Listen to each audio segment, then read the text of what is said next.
What's up, everybody? Welcome to Podcast Now. I'm Alex, and in this video, I want to take a look at an incredibly interesting and a very well-done article over at Games Industry Biz. You know, I talk a lot of smack about gaming journalists, but you got to give them credit when they do good things. And again, this is a phenomenal article, and it's from the ex-founder of Eidos Montreal. All right, now then this article goes through a lot of different things. It mainly talks about kind of the downfall of the studio and where those failures kind of came from. Did they come from the London, kind of the hub center, right, where the executives are? Did it come from Japan, Square Enix Japan?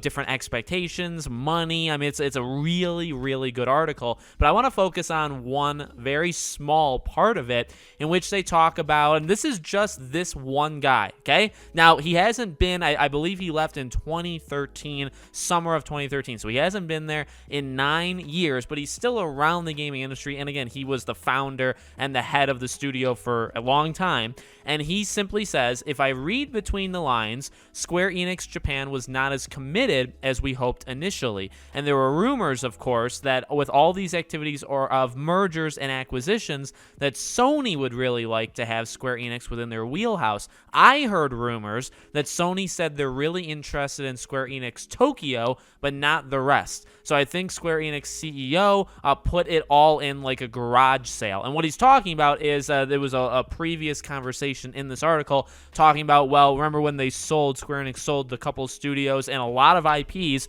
to Embracer Group, and they sold it for $300 million. It's a really low price for a lot of workers, a lot of employees. Actually, 3 different studios, which is quite big, and I think like over 50 different game titles, which is gigantic. And again, they say like in comparison, they bought Gearbox for like 1.3 billion, and they get a lot more with what they just did with Square Enix. They get a ton more, but for $300 million. And then when that happened, remember we talked about it in a video, it was looked at as like a fleece. They fleeced them. They got an amazing deal for some amazing games that they can work with in the future. And, that could be because nobody really values these studios anymore. Eidos Montreal is not looked at, I guess, very highly in the gaming industry. And that's what actually this guy says multiple times in this article, is that he just doesn't think they're as good as they used to be. But that is an incredibly interesting part of the article. This is something we've been talking, not just me, right? This is something the internet has been talking about for a while now,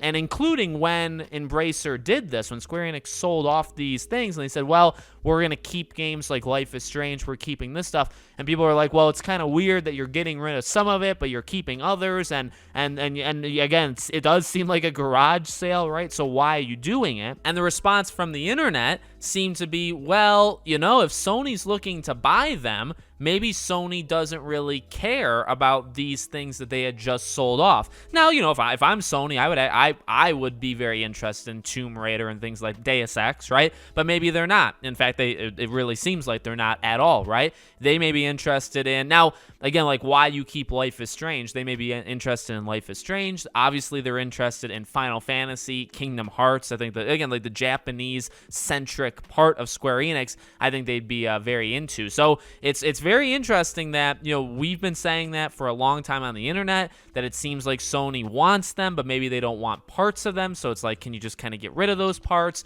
And maybe Sony just wants the other things. And now, again, like some of this, what we just read out loud, some of it he kind of refers to as rumors, but then he also says, I heard rumors that so now, unless he means I was on the internet looking at Reddit and looking at Twitter and I saw this, like, and maybe that is what he means. But if it's not, if it's like he's hearing from like business people in the gaming industry, then that adds even more credibility to it. Okay, now I don't want to go too far into like if it's a good move or bad move or console wars stuff.